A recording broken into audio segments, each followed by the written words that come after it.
Kristian Dyer7 agoIt was the right move, the New York Jets trading Jamal Adams to the Seattle Seahawks. It surely wasn't easy to trade the team's best player, a truly generational talent at his position. And yet, General Manager Joe Douglas again showed a willingness to defy conventional wisdom. After a decade without the postseason, trading Adams is the type of bold move and conviction this Jets team needs to become relevant again.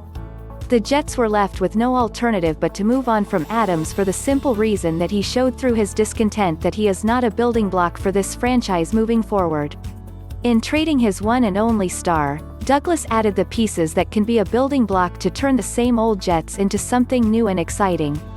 It can be what the Herschel Walker trade was for the Dallas Cowboys in 1989, providing the foundation for a team that would go on to win 3 Super Bowls in 4 years during the mid-1990s.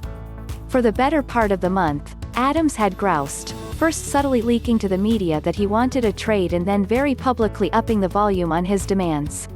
It culminated this past week in taking shots at Woody Johnson over allegations of racist and sexist remarks and then, in what was seemingly the final straw, trashing the Jets organization and in particular head coach Adam Gase. Going after the man who bought the team in 2000 in Johnson and then the head coach as a sure ticket out of town. Adams got what he wanted. Turns out the pragmatic Douglas did, too. Keep in mind that Douglas is a disciple of Ozzie Newsome, the Baltimore Ravens general manager who built his team through the NFL draft. Twice this past April, Douglas moved back in the draft so that the Jets could obtain more capital for their rebuild. Now in trading Adams, a brewing locker room controversy, he was able to eliminate a possible distraction throughout the season while adding more pieces to build and rebuild through the draft. And for the Jets, looking to return to the playoffs for the first time since 2010, it doesn't matter the level of the star quality, and don't get it twisted, Adams is a legitimate star and talent, but the Jets simply can't abide this type of behavior in their locker room. Douglas has now set a tone for what this organization will look and how it will be built. Get on board or get shipped out.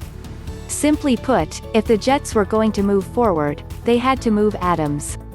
And in getting first-round picks in 2021 and in 2022, as well as a third-round pick next year and a starting caliber safety in Bradley McDougald, the Jets cleaned up. Will the Jets get a player the caliber of Adams with Seattle's first-round pick next year? A selection that likely will be late in the first round for a team that is perennially in the playoffs? Probably not. But the Jets did end up adding some flexibility.